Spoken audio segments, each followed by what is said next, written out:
Welcome back to Make Pods Great Again. I'm your host, John, back with my girl, Nikki. Nikki, how are you? Twice in one day. I could not be better. Today This is Bald White Guy Day for you.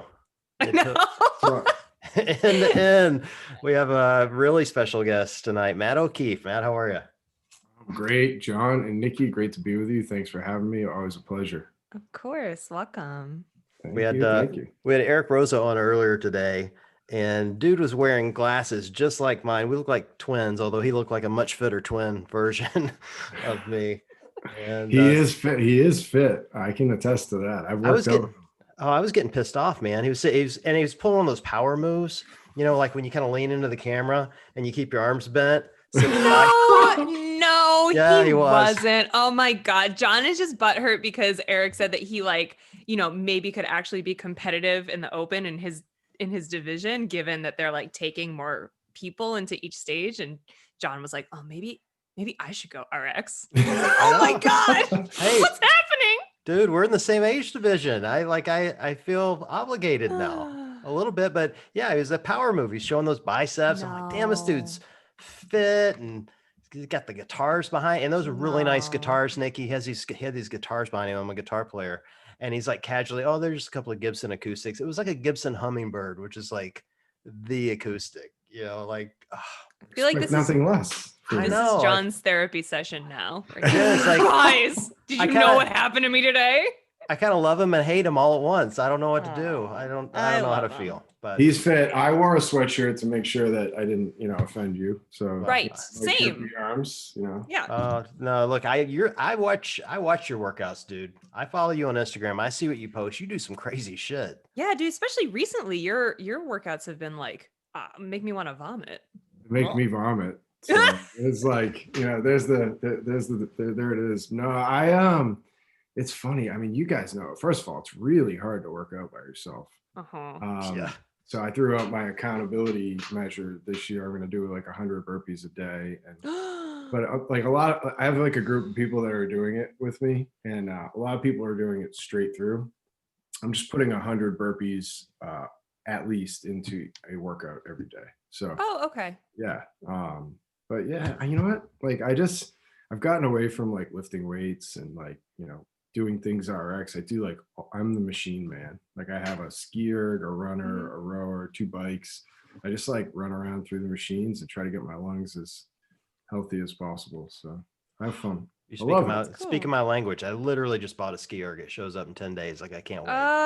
That is so cool. Well, I awesome. Literally just picked up an old school shitbox treadmill from my uncle's house that barely works. Yes. So I have that in my basement now. Thank you very much. Nobody wants to run. I mean, I have a runner. I have an assault runner, which I love. I love assault, but I hate running. So it doesn't get used as much as it should. Running. I actually love it. Yeah, I do. And I would love to run on something better than my uncle's shitbox treadmill.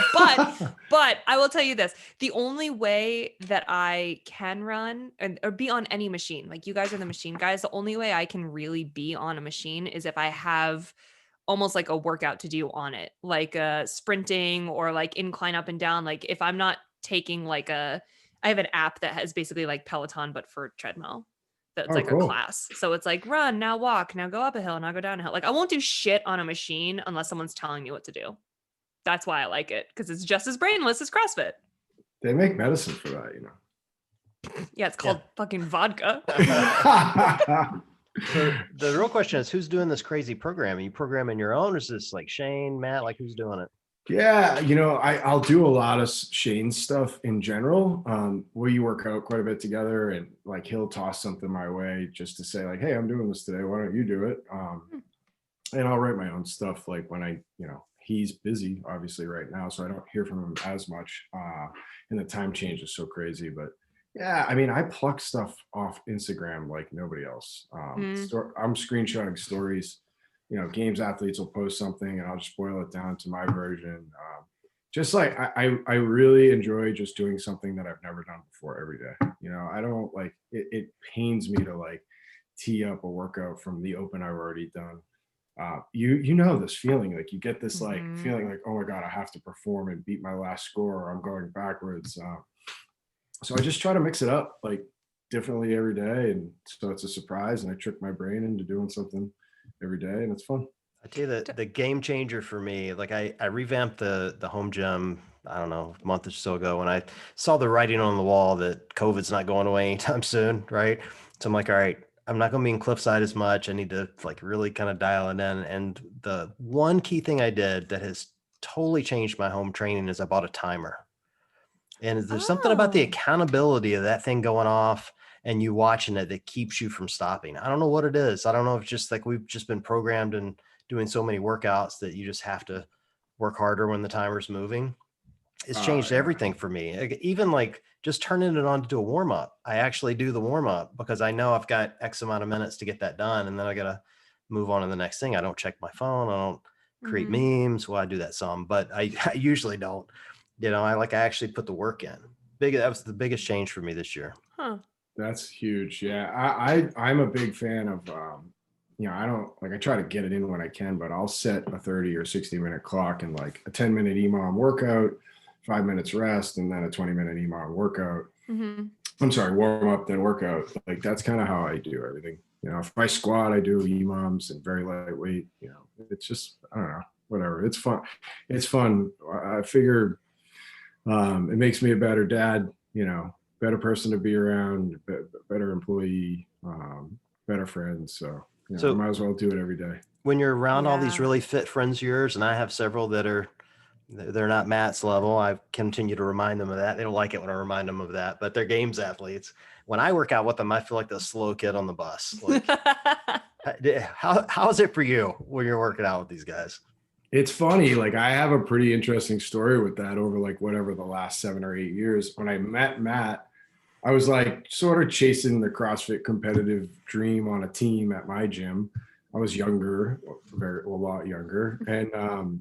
And I got unfit hanging out with Matt because I would try to do what Matt was doing, but be so far behind that, when you're competitive, meaning you like to compete, if you've lost, there's a speed that, you downshift, and I woke up, it's funny, I was doing a workout at Champlain Valley with Ben Bergeron and with Matt, and I was like, I finished, I'm like, dude, like, I don't know what is going on, but like, I'm so out of shape and I work out more than anyone. And he's like, yeah, you work out slow. He's like, you literally, I just watched you. He's like, you literally coast when you feel like you haven't won a workout. He's like, you got to stop doing that, So kind of changed the game with me. It's hard. I've had a lot of fun the last 5 years with Ben, with Shane, but also with the girls particularly, because I will do the workouts with Katrin or Tia and use their weight. Brooke Wells, like I'll jump in and use their weight and get beat most of the time. But I love jumping in on things I'm good at with wall balls or like a rower or a light barbell. Tall guy shit. Yes. But yeah, it's a trap. I'm telling you, it's hard. And that's their job too, right? So like you're just like Matt and I have talked a lot about this. Like, what does life after being a professional CrossFitter look like? And it's like he's like, I can't see myself working out. Like it's my job. Like I literally do it for a purpose. Like to stay fit. Like you guys. He's like, I don't even understand you. Interesting. Well, and I love the fact that he's doing the women's weights because that's my jam, dude. I've said forever that I'd make a great woman games athlete. I'm as strong as most of them, so we're in the same camp here. Wouldn't. I promise you wouldn't. I've thought so. It's not the case. Oh, trust me, I know that. I've been around enough of them over time. Like I do lift kind of within the same range as most of them, for whatever that's worth. I think we all do. Like it's just the nature of the beast, right? Until you actually get in a room with one of them and you watch them like actually do a workout, and it's so impressive. Like I forget who it was I was with. It was Paige Semenza is a friend, and her mom's amazing, and we were in the same city for something, and I've made that joke to her mom 100 times. When Paige comes in and starts squatting, and I took one look at her squat, and I'm like, yep, not as strong as a games woman, not a chance. Like, y'all, we did not even hang with the games teen ladies. Like, no, they're on all those athletes are on another level. I have a question, Matt, just kind of going back to what you just said, because other Matt Fraser feels Mhm. so like pragmatic to me when he thinks about that kind of thing, like life after CrossFit, or like, I'm just going to get fat because I don't want to work out for fun. Totally same girl, same. But what does he feel about like life after the competitive phase? Because it seems so normal to me, like knowing him for the last few years, that he has thought about that and he has a plan for that. And he has a plan on how he's going to like be a champion. And then he has a plan for like how he's going to live his life. Like what are his thoughts around that? That's so interesting to me. Yeah, it's a really good question, and I think well Matt well enough. Like he is a big planner, and Yeah. I think he's in the tweaking phase of that stage of his life where he's like trying to figure out what it would look like, and when that is. He's always contemplating it. He's like he's very aware, self-aware. Like he wants, he makes strong, thoughtful decisions, and Mhm. that will be no different. Like he'll certainly work out. Like I think it's going to be a part of his life. He's learned to love the space and the community, and his position in it. And I think there's lots of things that he'll want to do that will probably require him to continue to be endorsed to stay fit. Yeah. But yeah, he's in like the it's a ball of clay right now. He's trying to figure out what that looks like. And by the way, Sammy does it the way we all do it, right? So I think that's like a driving force for him moving forward. Is like, I Cool. should probably tug him into the gym and say like, come on, Yeah. buddy, like let's jump on a rower. Yeah. It's That's fun. it's mental too, right? Like that's kind of anything I've ever said to him on his side is like, I'll be stressed or like have something like big coming up. Like if I go work out, like it clears my brain. Like I'm Yep. like way better, So yeah, he'll be. I'm not worried about him, but he's curious, is what it is, which I think you can expect from him. He's so like that's such a thoughtful, like smart, intelligent, curious guy. I mean, I shouldn't even say kid. He's a kid to me, but like he's yeah, he thinks through like everything. You'd fall over at some of the things he thinks through. No, I believe it because I can see him, like, especially out on the competition floor. Like, I can, and maybe I'm making this up, but he's like a cyborg to me. Like, I'm watching him like count the breaths of the athletes around him because he can feel and hear when they're like downshifting. Like, it's like he can analyze and think through every single scenario, and it makes him so incredibly talented and dangerous out on the competition floor. It's awesome to watch. And it's cool to see him evolve to there. So I'm so interested in how he's going to evolve even out of and past the competition phase at some point. I mean, I hope it's not anytime soon because I love watching him compete, but I am so excited to see like what he continues to bring to the sport, even when he's not actively, out there winning championships. Maybe he never will. Maybe he'll always be out there winning Who knows? I know. You never know. We all do. Yeah. I don't know. Maybe I'm in a unique position in my life where I'm like able to be very present, and it is not lost on me what I get to be involved in on a daily basis with him. Annually, I'm enjoying the ride with him and every moment that's involved in it because it's so special for a lot of the things you're pointing out. Like he is a very unique, special talent individual. He works harder than anybody I've ever seen in any profession. He's taught me a lot. There's a role reversal often with him. He's just so determined, driven, focused on his goals. He'll be great at whatever he does in his life. He's built, wired for greatness, and he's trained himself to be great and how to go about it. It's just so cool to be a part of. What's interesting to me about Matt, just as an outside observer watching him, I mean, Nikki hit it on the head. He is like a kind of a cyborg. You can see that he analyzes things. If you follow him on Instagram and see his stories, you can even see how he analyzes his personal life, the way he answers some of the questions, talking about how he's investing his winnings and the things he does. But the things I'm most impressed with is the way he seems to be able to turn off that athlete switch, and he has this entire other side that's friends and family. And that, to me, that's really impressive. Like, this whole road trip he just did with Sammy was like, it was really touching. Like, I don't want to be a big softie here, but it was really touching. No, super be a softie, because some of the shit that he posted about, like when they first said, I love you. And when he knew that she was the one, I was like tears in my eyes watching, like sending to all my girlfriends, like, you guys, did you see that? So sweet. Oh, that's awesome. Well, and it's not just the stuff he does about Sammy though. Like when he, answers questions, he talks about his friendship with you and and friendship with others that have helped kind of pull him along this journey. Like, what's that like for those of you that are kind of in that circle to be able to see that side of him?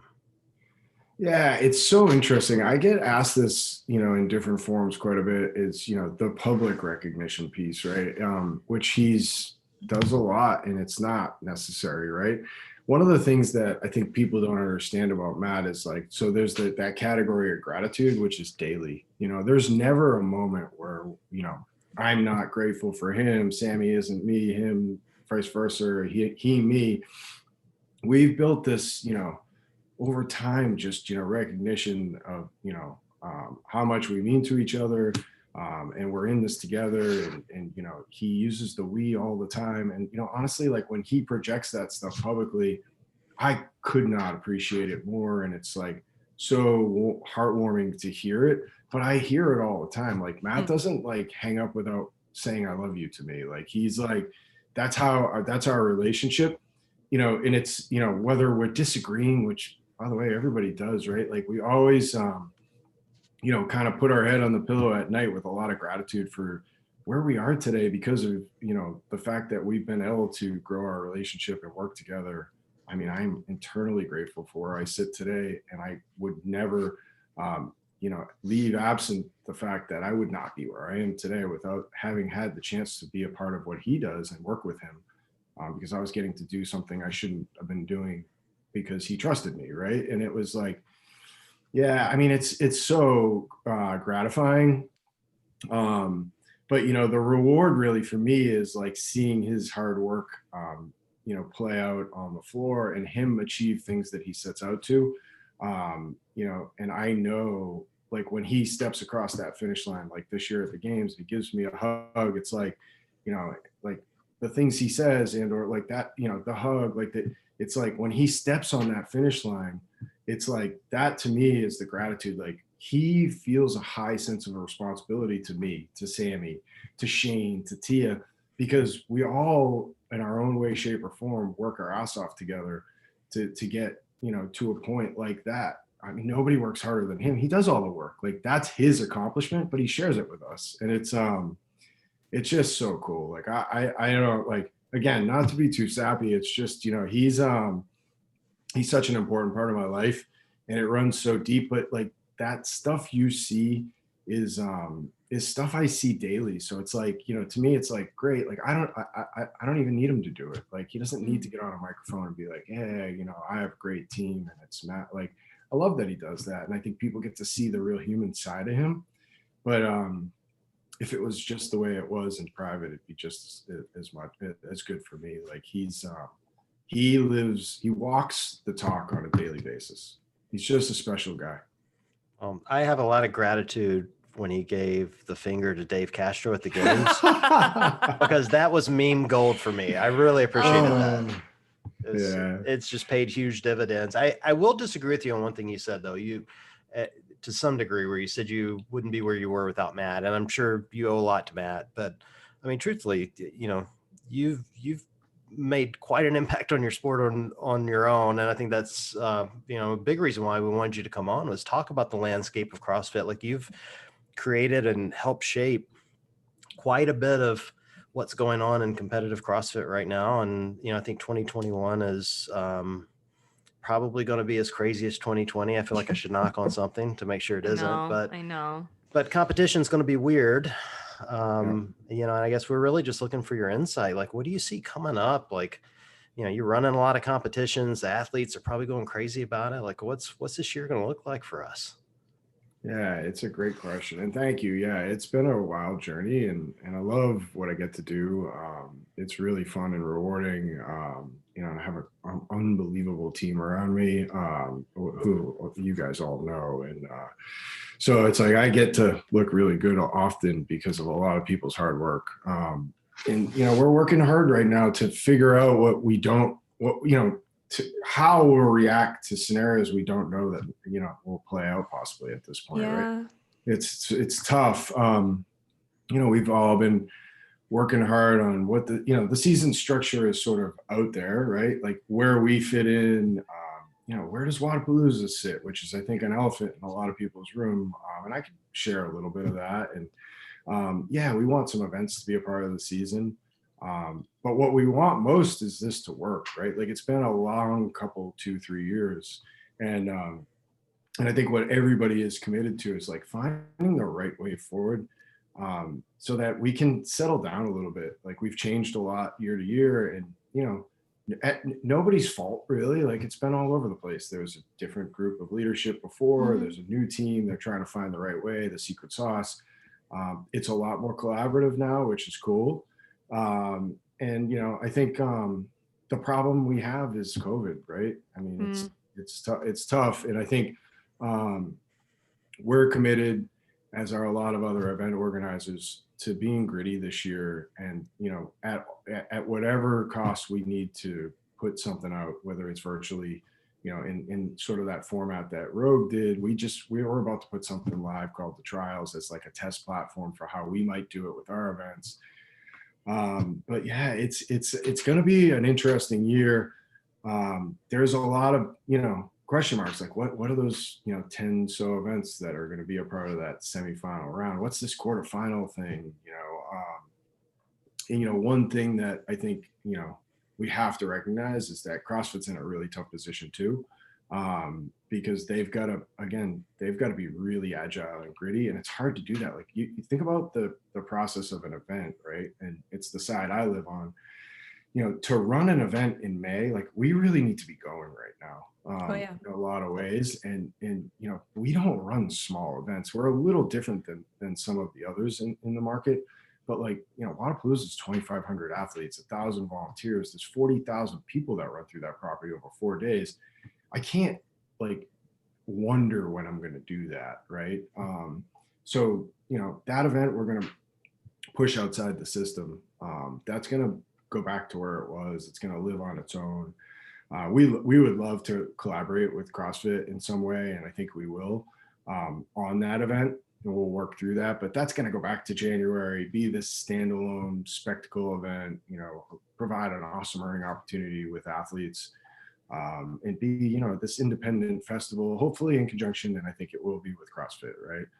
But these other events that we're looking at being a part of the season, like where do they fit in? Like Granite Games or West Coast Classic. We have a Spanish event. Who knows? There's a lot of decisions to make. There's only 2 European events. That's tough for them. There were 9 of us last year, in that chaotic, sanctional format. So, I don't have an answer for who's in, what's in, how that looks like, because that's, an in-process decision right now that is being weighed. But it's tough because it's go time, right? Like we really, like if I'm going to put an event on in California in May or June, like I got to get going, and they know that. Like they run events, like you just can't put that together in a couple days. So it's going to be an interesting year. It really is. It's so tough because even if CrossFit came out and said, "Yep, West Coast Classic, you're in the gamut, and let's go," and Granite Games and whatever, and now even if you knew tomorrow, like COVID could still fuck everything up. So it's like doubly as hard. I mean, hopefully there's a light at the end of the tunnel with, vaccines rolling out and people being able to travel more safely and gather more safely. And like, we can only hope, but that I feel for you in that it's difficult to make decisions right now that impact so many people because there are so many unknowns that are out of our hands, even more so than just, okay, what's the season going to be? Yeah, I mean, when you look at last year, like we have to be prepared for many different angles, right? And one of the things that we're not preparing for, because it's not going to happen, is meaning like we're not going to operate. Like we're going to do something. We all have agreed on that. Like if we're going to be in, we're going to figure out how to run something. It might be from people's garages, like Rogue did, from affiliates or whatever, but we're going to be present. And I think that's important this year. I mean, we got think about what happened to us with West Coast Classic last year. Right. We were a week out. I'm like digging my heels in and saying, we're doing this, like, a little naive, obviously, and stubborn at the time, had no idea. Like, I literally said on like a Monday, like, we're in, like, this is happening. Like, come, if you don't want to, don't feel safe. We totally respect that. We're going to do everything we can to be safe. And Tuesday I canceled it. It's like, so we're well aware of the daily swing that this thing can provide. So I think that's we're way more prepared, Cool. and that part, I think, comforts a lot of us. It's going to be a tough year. Like, listen, I mean, anybody who's hoping that we're going to gather a crowd in May and June is crazy. Like, it's just, I mean, vaccine is behind already. Yeah. There's no chance that 200 million people are vaccinated by May 1st, which, and by the way, once people, like, listen, my business has a whole other side to it. We run 350 concerts a year. So we're like very in tune to this gathering market. And like, the concert business isn't even looking at anything before September, so it's like, we have a lot of data, and it's just like, all right, listen, we're going to probably be virtual. Hey, at best, maybe we can get a lot of athletes to compete on a floor that we can broadcast in one place, but putting fans in, like, I'm flipped, I was like this, like, gritty, like, anti-COVID guy at the beginning, where it's like, we're fine, like, we're going to do this. And like, hey, a lot of people are hurting from it. And the like, I have a very sick mother. If I catch COVID and go see her, she's going to be in trouble. So, like, we have to be responsible, and want to be responsible. We're not going to put people in dangerous situations. And some would argue, if you put 20 people on a floor, it's a dangerous situation. Like, so it's a lot to weigh on. You're in more control in an environment like that, where you can build a bubble. You can make sure that everybody is okay with what they're doing. Like, the games, they did a great job with the games. I was just gonna say, I thought, I was in the bubble You too, were in and the I bubble thought too. the restrictions were vast. Like, I couldn't go through the Starbucks drive-through, and it chapped my ass, but it was so worth it. It was so worth it, because we couldn't. If you needed something, we had designated runners, and they would go out and get something for you, and then they would leave it in an area where it could be sanitized before you could come and pick it up. Like, it was intense, and it was absolutely necessary, because can you imagine what would have happened to our community if, like, the games, or if a well-known event like a Wodapalooza became like a super spreader event? It would, there's the downside infinitely outweighs, like, how great everything was. So I'm so glad that we were incredibly cautious and careful. And now we know there's a way to do it. We can absolutely do it. But yeah, gathering people and crowds and spectators is probably what's the feedback from the community been to you guys on this? Like, I get the sense, or at least from the people I talk to, like, half of my base thinks COVID's a joke, no worse than a cold or the flu. These are including people, by the way, messaging me knowing that I have it. And then there's the other half that are like, you can't leave the house, put a body condom on every day when you get up, and don't touch anything. Like, it's like, it's two wild extremes. The community's really kind of fractured. Like, what kind of feedback are you getting from people on it? Yeah, I've got such a broad spectrum of opinion on it. I've businesses in Europe, friends all over the globe, and it's interesting. I have some friends that run a business in England, and it's really painful there right now. And there's a lot of caution around it. You live in the United States too. Like, quite frankly, it's embarrassing how little we've cared as a whole country. Considering, like, Tia's in Korea right now, right? Tia went to Korea and stayed in a 300 square foot hotel room for 14 straight days. And if she left, she was going to be deported. So they've managed, miraculously, if you get everybody pointed in the same direction, you can end something, so it's like, we lost that opportunity back in March and April, but it's I mean, I live in a state, Massachusetts, that it's been relatively restrictive throughout the whole thing, but the only answer was abstinence, right? It was like all or nothing. And I mean, I have a lot of people around me, even in my direct family. Some are like very scared and cautious. I've not, I've definitely been cautious, but I've traveled, right? Like, and I've taken calculated risks. but I've been very careful with it. And one of my sort of, my synopsis of it is like, if you're smart, yeah, you can never like avoid it. And John, you're proof of that. You wear a mask and you still get it, right? It's like you can never avoid it, but like if you pay attention, and by the way, one of these things is like, be healthy, don't eat like an asshole. Of course. It's things I preach to some of my family members, and it's like, they're all worried about getting it. It's like, why don't you put some of that energy into like a daily 5-mile walk, Yep.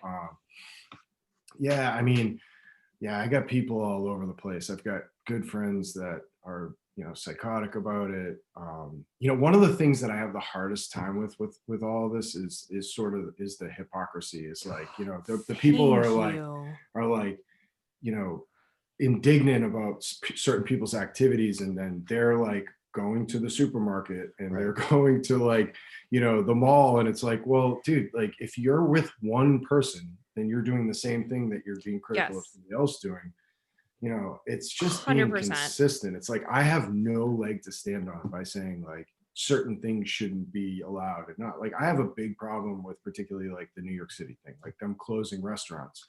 I've been very vocal about it. It's like, okay, you've chose a segment of people that can't defend themselves. It's small business. So you shut them down selectively because it's an easy group to say, here, I'll put my thumb on you, and it solves some piece of the problem. Yeah. It's like, but I can get on an airplane with 300 people. Right. Like, well, of course, with the airline, they can't fight the airline on that. It's like the whole thing is really frustrating in that sense. And it's like, all right, well, we're at the goal line. Let's just not kill each other over this thing. Right. And, yeah. Be smart and, get the to hypocrisy for me is I fully agree. Like I could not agree more. And I've said this whole time, like the COVID year has sort of like shown me some people's true colors in a way, like, because I don't care if you're really, really cautious and you don't want to see me, you don't want to talk to me other than via Zoom for 12 months. Like, I respect that. If you believe the opposite and you still want to go and live your life and whatever, I respect that. I cannot handle the like nose up, like, oh, well, we're being safer than you. Like, we're like, how dare you? You guys went to a grocery store or you traveled. Like, how could you? Where I'm like, but you are doing like, you cannot draw a line in the sand. Like, there are too many factors. Just do you, and we'll figure it out, You're always like one station removed from the chaos anyway. It's like, how do I know what my neighbor's doing? Right. That my kid's playing with his kid. And it's like, well, if I allow that, it's like, and I have no control over the other human that works and goes to an office or like travel, whatever they do. It's like, all right, you've already lost that, right to be, critical of what people do. We've been safe. Like my kids, like, we try to communicate, like, if I travel, I'm like, hey, neighborhood, I'm on a plane. Like, if you don't want to play with my kid, then don't, Right. I test a ton, by the way. Same. I test, I probably have tested between 40 and 50 times. It's an expensive proposition half the time. I do have some at home stuff, but like, honestly, like it's my responsibility with all I do. Right. And I don't want to be this like, spreader in the world. But anyway, yeah, it's all over the place, John. I don't know. Like it's crazy. I mean, funny, like, that we would just handle it as shitty as possible in the United States. Probably not a big surprise to the global community, but we can't get our heads together and get pointed in the same direction. You can go to North Dakota and sit in a stadium with 30,000 people and, you can't get a coffee in Massachusetts. It's like crazy to me, it's. And I'm with you. I mean, you hit my hot button, talking about small business, and just so we'll keep it, in the kind of the CrossFit space. I see these gyms close down, and, we're closing gyms down, and people think, well, they own a gym, they're rich. Like, they're not, who thinks like that? I think I think people think they're self-sustaining. They don't realize, like, if people think you own a gym, you must be doing real well in life without any real understanding of how business works, right? And that these gyms often, most of them, not all of them, but most of them are kind of living paycheck to paycheck. And they do it because they love it. God bless them. And I love them for it. So thank you to every CrossFit owner out there for what you do. Because I know you're not, making the Queen's ransom here to do it. You do it because you love us and you love the sport, right? But every time we close them down, these guys are going home trying to figure out how to pay their mortgage and how to keep their business open and how to feed their kids. And you think about the depression and anxiety and stress and everything that comes with that. And I just can't sit here and not believe that what we're doing is, we're saving lives. Don't get me wrong. Like, that's a great thing, but at the cost of others. Like, you're going to lose those lives too, eventually. So we're really arguing over speed. We're not arguing over the life. We're arguing over the speed at which you get there. And it just worries me for our community because I don't want to see 30% of our gyms closed down. No. Yeah. It's I'm a member of multiple gyms. My home gym is CrossFit The Swamp, the Swamp Gym in Swampscott, Mass. Mike Dudevar, great guy. And, I get to talk to him often about it. He's doing it, great. He's had no issues. Everybody's had some of it, right? But he's handled it wonderfly. And he's keeping people healthy and sane. And, and it's like this whack-a-mole game that's going on. And it's like, gyms are a bad thing. And it's like, when you look at the statistics that keep coming out, it's like, wow, gyms are actually a real bright spot in this whole thing. And it's like that community is, built, bulletproof almost, it's like, hey, CrossFitters doing all right. Yeah, we've had some sadness. We had a judge pass away from Wodapalooza on the front end, and I don't know everything that was involved in that, his health, but if we have judges that aren't CrossFitters, so I think he was, but I don't know. But I'm saying, like, you haven't heard a lot of that in our space, and I believe there's a direct correlation between how we care for ourselves and our ability to be able to fight things like that. Yeah, the whole thing is crazy. Like the gym thing's tough. Like anybody who's listening that doesn't know and can't wrap themselves around it, like, being a CrossFit gym owner isn't the honeypot. Like it's there are people that are very successful with it, but that's you couldn't have put it better. A lot of them live month to month, and like they're working 15, 16, 17 hours days. They're mopping the floors. Yep. Coaching, 7-8 hours a day. It's a tough business sometimes. But it's like a piece of the small business world that I think is so vital to people's long-term health and wellness that we need to be mindful of and really try to support. Well, like, I'm in an essential business. I run a bank, right? Or a bunch of banks, actually. But I'm out in front of customers and I watch them every day come in, got their mask on like this. They walk up to the teller line and they pull their mask down to talk to the teller. Now, these tellers make 16, 17 bucks an hour, right? So they're not, again, these are frontline workers and they're all amazing people, but they're out there getting exposed. Like, we've got protective barriers and we're wearing masks and we're doing all we can do to protect them, but you can't protect them from crazy. Right now, right. I guess my point to that is that, we're allowing my business to stay open because it's essential, and it is essential. People need their money. They definitely need their money. But I would really argue that these gyms are just as essential, and that we should be able to find a way to keep them all open with safety measures in place.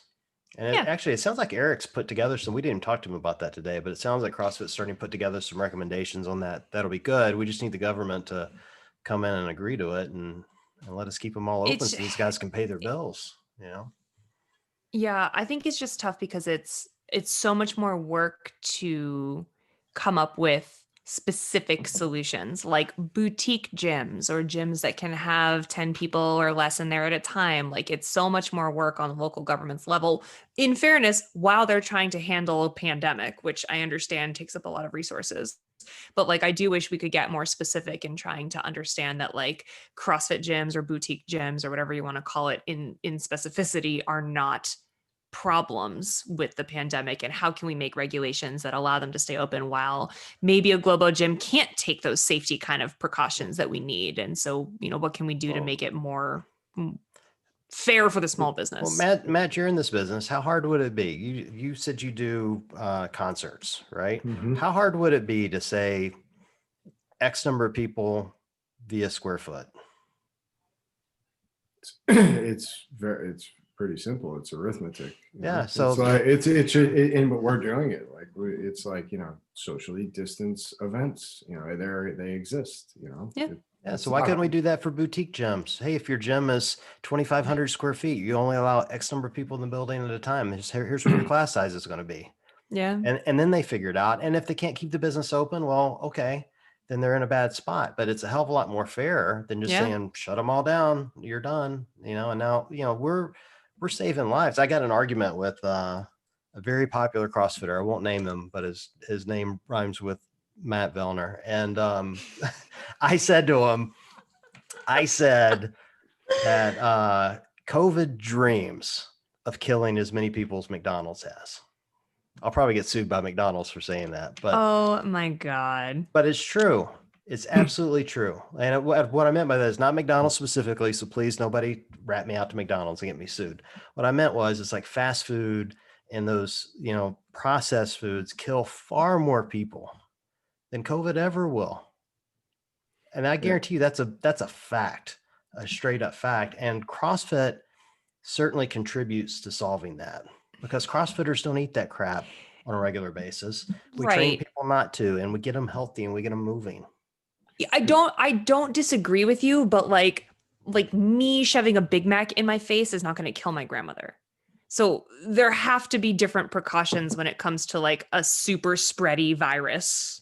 No argument there. No argument. My point is we're leaving McDonald's open with no question at all. Yep. I don't disagree with that. We're not even batting an eye at it. We're going to keep them open. It's an essential business. Right. Oh, but CrossFit, we got to take a deep dive look at this because they're killing people. And keep selling cigarettes and soda. Yeah, no, I get it. Yeah, it's just that's my argument. That part, it's funny. Christmas like really opened my eyes to a lot of this stuff, where it was like, I was in Thanksgiving, like bouncing around. It's funny. Thanksgiving, T and Shane were here, and like they had never been to a Costco, and so there's one right down the street from my house, and I took Shane to Costco, and I was like, I walked in and I'm like, I'm not very like wiggy skittish around with all this. Like I'm out. Like I was skittish. I was like, there are a lot of people here. This parking lot's full. Like what? In funny, like what you're saying is exactly where my mind goes. It's like just get to 10,000 foot. Like there's a lot of smart people in government that make and weigh in on these decisions. Like, you're allowing that. Like, and it's like, it's literally a free for all. Like I can go to the meat section with 200 people. Like what, in these gyms, like I'll tell you what the way my gym works it is that you have a box and you stay in your box. Yeah. And they walk out of the gym one by one, and like nobody's near each other. And it's like, that's not happening at Costco. No. That's not happening at the mall when I'm people are picking up their Cheesecake Factory and all this other shit. And it's like, it's that is where I'm like out of my mind about this. It's just like, like how is a gym an issue? Like fill the gym up. Like I know it's crazy to me. Like I know I had a girlfriend who was a parent around the holidays. It was very sad. And, regulations wise, she could only have like 6 or fewer people like at the cemetery. But she could go to the mall with 500 people and pick up Christmas presents. It was crazy. And it was like hearing her say that made me very sad for what is happening to everyone right now in those kinds of scenarios. And it's just the blanket regulations are not working. Yeah, I went to a COVID wake and funeral. I lost an aunt, and she and it's funny you say that. That's something that's come across my mind is like there are people that weren't allowed to pay respects to her. Mm-hmm. It's like, but I can go to Costco with 500 people. It's like, what is wrong with this world? It's tough. Yeah. It's interesting. Well, I'm glad we're all aligned because there are a lot of discussions I've had on this. I'm generally like, not, you guys know me well enough. I'm not very vocal. I try to like keep my opinion to myself. It's just like one area when it comes to small business, which is, the foundation of America and globally. It's like, when you're just like dinging people selectively like that. And by the way, like I'm okay if the government wants to regulate things, but you can't not support it on the backside. It's like, all right, you want to like shut all the restaurants in New York City. Why don't you do that? if you think that's the answer, but don't put them out of business. Like help them, Right. You know, you can do that, if you want to be make that big decision. It's like, I'm watching what Barstool's doing. I don't know if you guys pay attention to that. It's incredible, right? But like, why is Barstool doing that? Like, it's like, David Portnoy is an incredible human being and has raised $20 million. And, it's like, he's such a micro factor. It's like if he can do this much good, like, why can't we all just put our heads together and figure this thing out, I hope we do. I just felt particularly passionate about it over Christmas. My dad is 76. He CrossFits, and he'd been going to this gym in his hometown in Tupelo, and they closed due to COVID. And so now he's in a different gym, and he doesn't like it as much. I hope they're not listening. Oh God. He likes the gym fine. Don't get me wrong. It's a good gym, and the owner's great, and people are very nice, but it's not the same for him. And he's a new CrossFitter. You guys remember what that was like when you start and like you have all your friends, you got your little routine and all the same people come to class. And now that's gone. And now he's got to make new friends and new classes. And it's not the same. And the coaching is different. And that's tough, and I think, that's not unique. That's probably happening in every city in America where there's probably one CrossFit closing because of this and people getting displaced. And I just think of all those people that maybe are just going to go, you know what? Not worth it. Not going to go back. And it just breaks my heart to think that it's a huge loss to our community. I'm instantly maddest for Roy. I was fine with everything else, but you took away all Roy's gym. And now I'm like, no way. No way. I wish I could get my parents to CrossFit. Yeah. That is, the whole thing is great. And I think one of the biggest things that sticks out, and it's like a contemplation for us in the business we're in, which is, heavy engagement, gathering based. What does this look like after? It's funny. We've been asked this and or contemplated is like, okay, 200 people are vaccinated, so we have this sort of like herd immunity status. People aren't running to an NFL stadium. It's like there's a net that's been cast around this thing that's going to have some long-term effect, right? It's like one of these scenarios where it's like, Wodapalooza is going to be in January of 22.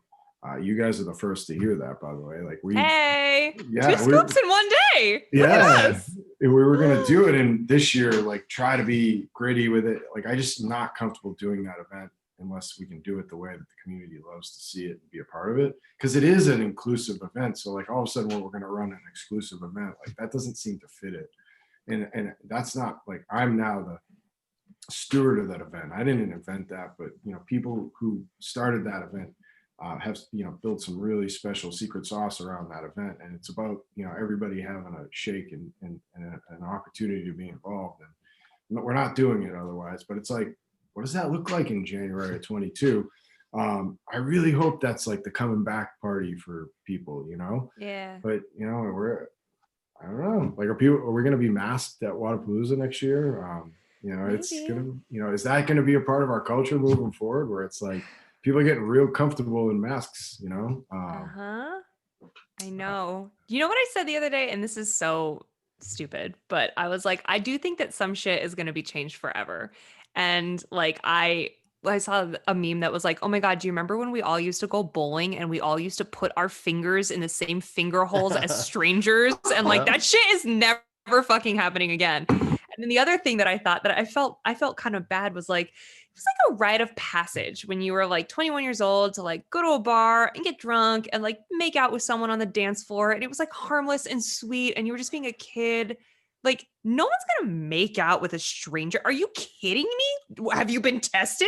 What do you have? Like, right. I feel bad for like the adolescents. Now I'm old, but like looking back on that time in life where it was like fun, or you were graduating high school and you were like finally starting to be able to go out, like they were missing that very key social factor.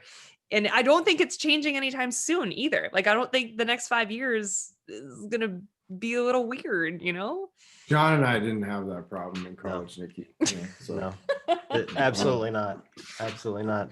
So is it far too soon to ask for a booth for me and Nikki to bring the podcast to Wodapalooza? Oh, great. Yeah, we got plenty of planning time. January 22. We'll plan from now to then. Yeah, let's do it. Yeah, we two things. Like last year, I think we like started something that I think will take on a bigger, stage in general. Last year, late in the game, we threw together this idea of like having a public stage for podcasters to use. I used it for ours for, I don't know, 10 hours out of the 4 days. But we allowed others to book it. We want to expand on that for sure. Like, I think like that part's like the exciting part to me is like, we have some big plans with that event. That's going to be really exciting. Like it's such a, a proven, trusted, platform that I feel like we're restricting some of the world access to. Like we want to bring in, powerlifting, weightlifting. I want 1,000 people to powerlift. I want 1,000 people to weightlift. I want, strongman to be there and build some spectacle. I want a boxing match one night. Like I want to like really take that city over. And the team's already starting to work on that. 3 years from now, I really hope that looks like that, where there's 50,000 people a day and, there's a lot of media around it. People are, because that, you've probably been to, if you haven't, the Arnold. It's really kind of what it is. It's like, Mark Bell sets up his booth and podcast for 3 straight days. Like, I want that. So yes, like, let's do it. $1 million idea. $1 million idea for you. Okay, let's tag go. team wrestling. Me and Nikki and one of the Buttery Bros against Sean and Tommy and one of the Buttery Bros. Done. Oh, well, Done.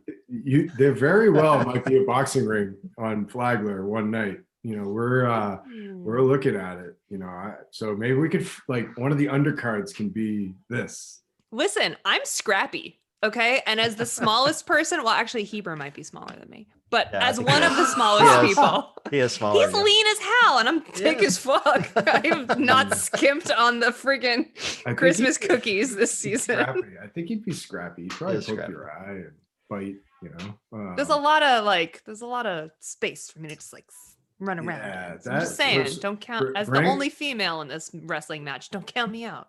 Bring it if you haven't spent the full time there, John. I don't know if you have. Nikki has for sure, and it's it is like, man, it's a whirlwind. I have now a different. I used like my progression with Wodapalooza was like business owner, red line, right, exhibiting, and then fan, agent, just working with athletes and poking around, talking to people, and then consultant, and now operator, and my experience is different now. It's rewarding in different ways with 10 hours of sleep in 5 days. But it's man, it's like that's like I'm going through withdrawal right now. It's funny enough, like this is like 20-hour day time of year generally, like trying to get this ship in the right direction and be prepared. You never prepared, but it's like, man, I'm gonna miss it. It's such a special weekend. It's so fun. Come on down, bring the heat, like whatever you need, let's do it. I was there last year. As a matter of fact, people were giving me shit. I bought a VIP pass, right? it's my first time going. I'm like, I'm gonna get the good seats, so I got the full experience. And so I'm walking around the event and people would stop me and ask for a photo, and then they'd go, "Ooh, you must be a big deal. You have a VIP pass." I'm like, I paid for this shit. I purchased this. Yeah. I'm not that big a deal. You haven't learned how to leverage your status yet. Let me help you. Your media. You can get some access. Can you be John's agent? Yeah. Look, I knew I probably could have leaned on you guys for a media pass, but I wasn't going there to do media. And trust me, like I did that at the games and I actually used it for media, but I just wanted to go experience Wodapalooza. And I didn't feel right like messaging those of you that I know and go, "Hey, can I get a media pass?" when I wasn't going to do shit. Like I was just going to walk around and take pictures of people, So if I'm there with Nikki and we're wrestling Heber, then I'll ask for one. But perfect. It's so fun. I will say, just for anyone who's listening who hasn't gone to one of these events, who may have the chance, given the fact that we're hopefully getting to the end of all the bullshit, it is transformative. Is that really like sappy to say? Because it's just like 3 full days of nerding out on CrossFit with your best friends and family, and like the community. I mean, I worked the event, so like I had a job to do, and I still was like completely swept up in the vibe, just the love, the competition as a fan and as just like a nerd in the space, and is just like watching people walk around and looking at their shoes and buying new gear. Like it's just Well, you, so, it speaks to who we are on so many levels. And if well, you you have have the chance, the average athletes are there, Nikki. You've got the adaptive group is oh, so fucking competing. cool. Like, And I yeah, will like, say, like, Waza is my second favorite event. Sorry, because Granite Games had pulled that trigger for me even before I had ever been to Wodapalooza. And you Okay, know, it's in the family, so you're they're both okay. I was going to say they're both your events, and they both do the same thing. They both are like community based, you know, Mhm. long weekends with the family vibe and the like love. And I honestly even like the fact, like, Granite has always been kind of in like this tiny little town in the middle of nowhere, and like the after parties at like a dive bar where like you'd never go. And I loved that because it was us, because it was CrossFit people. And like Sure. taking over Miami is so cool on a completely different level. So if anyone listening has the opportunity to go to either one of these events, like, I just feel like there's so much going on. It is absolutely worth it to be able to get there. And I hope they can all happen in the next few years, because I also am going through withdrawals. I really miss I think the it will. energy. I think Granite Games has an outside chance this Cool. year. It's a June type event at this Mm, point, and if it's a part of the season, hopefully, like maybe that's like one of the shining lights, and we're able to do something. Those are again that same. I haven't had a chance to really. We got kind of robbed of being able to run it for the first time last year, yeah. and but again, I was a huge fan and like did the same thing there. I've been to that event every year, been to Wodapalooza every year, and it's funny you kind of describe it that way. It's like now we're working the event Wodapalooza. You know, I'm working on on the 15-minute schedule. You understand it. It's like Yep. heats and I'm running around like a mad dog. And I found myself last year finally able to enjoy it a little more. My first year was like, I need to understand this. I got to do everything, and I almost killed myself doing it. But this last year, I found myself just being like, I don't want this to end. Like, this is so cool. All my friends are Yeah. in one place. We're Yep. All my friends are here. together Yep. and everybody's having fun. And yeah, and you know what you're saying, John, like the pride in providing such an awesome experience for people like us to be able to be on a floor. Like I competed at Wodapalooza last year for the first time. I did the gauntlet, which was like a 1 hour piece of it. I'd never realized I'd never been on that stage and floor there or Granite Games. That was really important for me to experience it. But man, it's like just so cool that we're able to do that. Like I want 5,000 people to be able to compete. We just don't have the space for it, and it's the Grand Games is that in its own right. We're moving it to a super cool new venue. Obviously, I love St. Cloud as well, but Yeah. I feel like we, provide more opportunity for people to access it. Yeah, no, for sure. It's the middle of nowhere. I like I flew in really late one year. I can't remember if this was 2 years ago, maybe three. I flew in really late one year, and like, there's only like one shuttle from the airport to St. Cloud. And it was like, I don't know, 12:30, 1 a.m. I fell asleep in the back of the van, and I gave them the little hotel info up front. And the guy like woke me up when we were there. It's like an hour and a half At out of, least yeah, at least. a hard hour and a half. It's like Yeah. you're moving. We woke up in like the parking lot of a Burger King, and he was like, we're here. This is the address. And I was like, what? And it wasn't. And I was like, I don't know where I am. This is the middle of nowhere. No one can help me. No one's awake in St. Cloud. Like, yes, moving it to a more accessible city is a great idea. I highly recommend.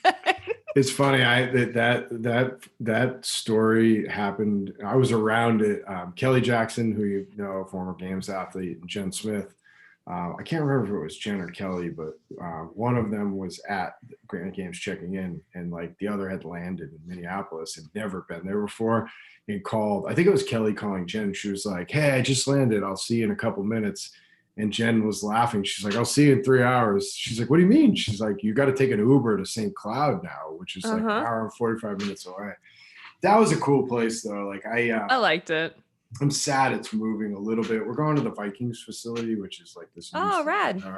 It's a hotel right there that we'll be able to stay and walk from. It'd be like a little bit more of a all encompassing experience that way. Yeah. That makes it so much easier. the media team says thank you. Yeah. It makes it way easier for our super long days, super early morning meetings.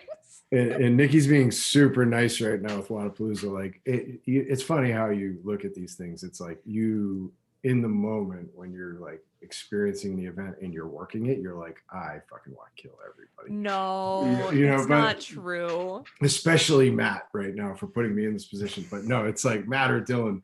But you get like a day out of it and you're like, oh man, I can't believe that's over. It's a grind. It's a grind. People like you are like, the gratitude level for me is through the roof. It's like, what we do, you do, like, you don't, like, not everybody gets paid, and those that get paid don't get paid enough. And it's like we're aggregating 1,200 people, 200 of them paid, 1,000 unpaid. The craziest people in the world work 15 hours a day and don't get much more than a pair of shoes to try to like put a great show on for people. And it's those are the real champions, yourself and everybody that works the event. It's like, it's funny. I've talked to CrossFit HQ about this many times. It's like, where would we be without the people that really love these things that much to volunteers? Come in? Yeah, the volunteers. Like that's not a viable business without volunteers. And I think a lot of people, just like gym owners, look at it like, oh, Wodapalooza is making millions of dollars. We're not. No, events don't. Yeah, no, that's not how it works. We try to be a for-profit business, but like this last year, like how's that look when you're a week out of an event, COVID hits, and you've collected all kinds of money and you paid venue contracts that you can't get back, and it's like it's a real high risk business, but we do it because we love it. That's the name of the game right there. We do it because we love it. We do, and I would work any and all events from 6 a.m. until midnight because we love it. Like, it's just no one outside of our little community gets it. Like, why the hell do you spread yourself so thin, or you volunteer at these events, or you fly yourself around the world to judge these athletes? Like, you can't explain it. We're all crazy. That's the answer. I figured it out. We're all nuts. That's pretty true. Pretty accurate. We're just nuts. Pretty accurate. And you seem to be expert on that with Nikki. Yes. Well, there's no doubt about that. He gets exposure to the crazy all day, every day. All day, every day. Well, Matt, thanks for coming on, man. We appreciate your insight. Fun. Super fun, and I think super insightful for our listeners. I know it's on everyone's mind. They're all wanting to get out to these events, particularly Wodapalooza. That I think is really, really special with the community. So thanks for what you're doing, and we appreciate it. Well, thank you, and thanks for having me. And everybody, just hang in there. I think it's going to be a lot of fun when we get back together and support your gyms and anywhere you can, and we'll get there. But stick together, be consistent, and try to help everybody get through this. But yeah, I appreciate you guys and what you do, and for all the athletes we work with. Keep doing what you're doing. It's awesome. Really appreciate it. Well, thanks so much. And for everyone listening, we appreciate you guys joining us again this evening, and we will chat with you guys soon.